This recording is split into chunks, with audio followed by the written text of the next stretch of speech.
So that became a sort of a concentration camp, if you will, of looted art.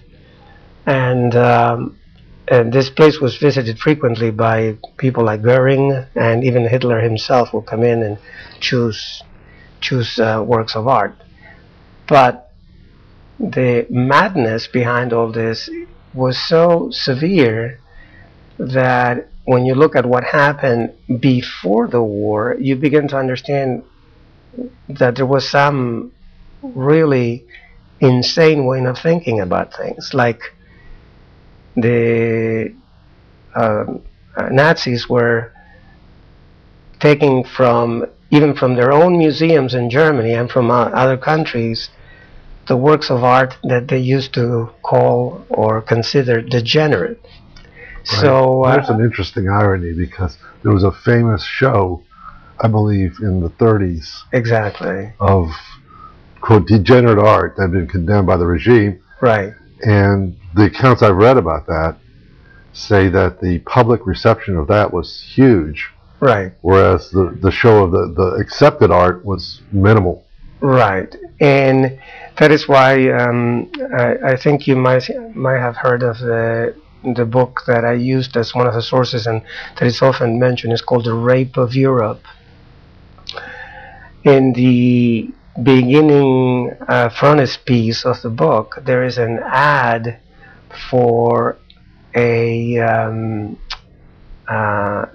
auction that was to be held in Lucerne in Switzerland in 1939 in June, in which the Nazis were selling all these pieces of degenerate art.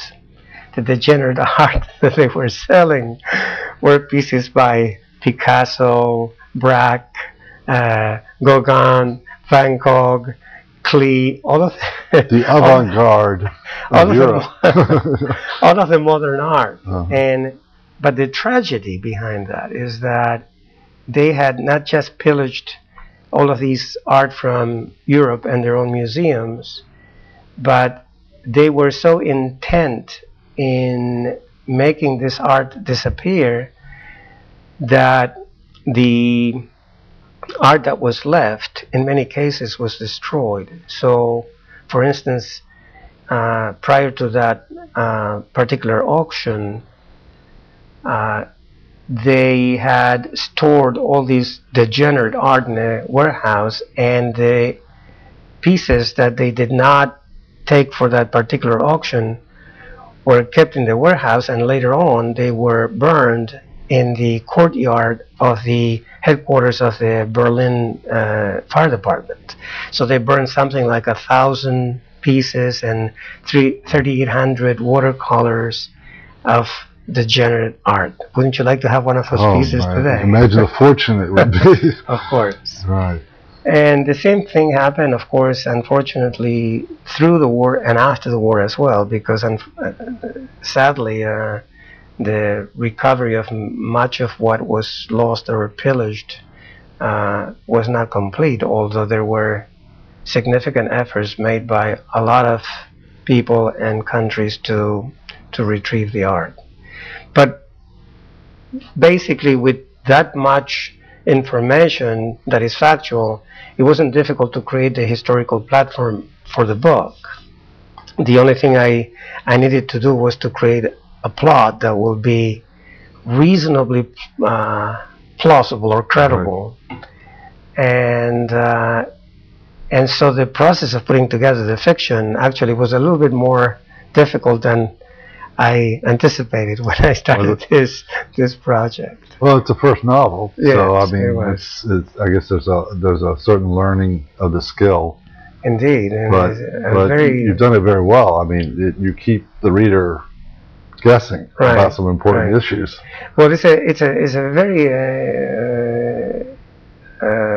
it's a very special learning experience, and one of the things that happens, of course, is that you rapidly recognize what writing is, and I think I read someone saying this before, so it's not my phrase, but somebody said that writing is rewriting, and I totally believe that, because it's a very unique experience. You write something, then you read what you wrote, and you decide that that is absolutely awful. So you cross it out, or you start again until somehow it sounds reasonably well. But that is in terms of writing alone, but then you have to put that together with a number of other issues: developing the characters, developing the story, creating the problems, solving the problems. And something that is very interesting, very, very interesting, happens once that you are into it. And sometimes I would write very late at night, or I would be up at 1 or 2 in the morning when you can hear the silence. You know exactly what I mean. You can hear that everything is silent, and once that you have been into the story for a while and your characters are there and you know your characters, rarely, once in a blue moon, you hear them talking. They become real to you. Yeah, they are totally real. Yeah. So you're sitting there at the computer and you hear the dialogue going on, and you start writing as fast as you can because you don't want to miss one word. You're copying it. Yeah. So you're actually copying what the characters are saying in your mind. And of course, if somebody's listening to this, they're going to think that I need a psychiatrist. No, I've heard author after author talk about this. Pinckney Benedict, for example, once told me, he said, it's such a weird process to be into a work of fiction. He said, it's like this. If I tell myself, I have a dream where I tell myself a joke and I laugh in the dream, how can that be? Because I would already know the punchline.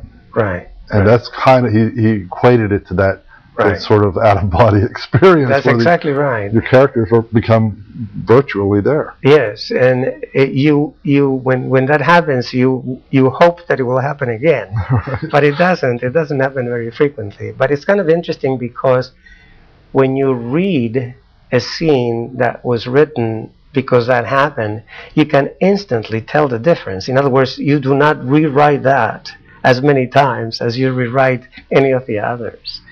And of course that makes it also unique, because by the time that you have rewritten almost a whole book 21 times, which is what I did basically, the emotional piece is lost. So you cannot gauge quite that well how the reader will react, because you basically know the text inside out, backwards and forward, and you could even recite the book without any interruption. So it makes it a little bit harder to rewrite once that you do that.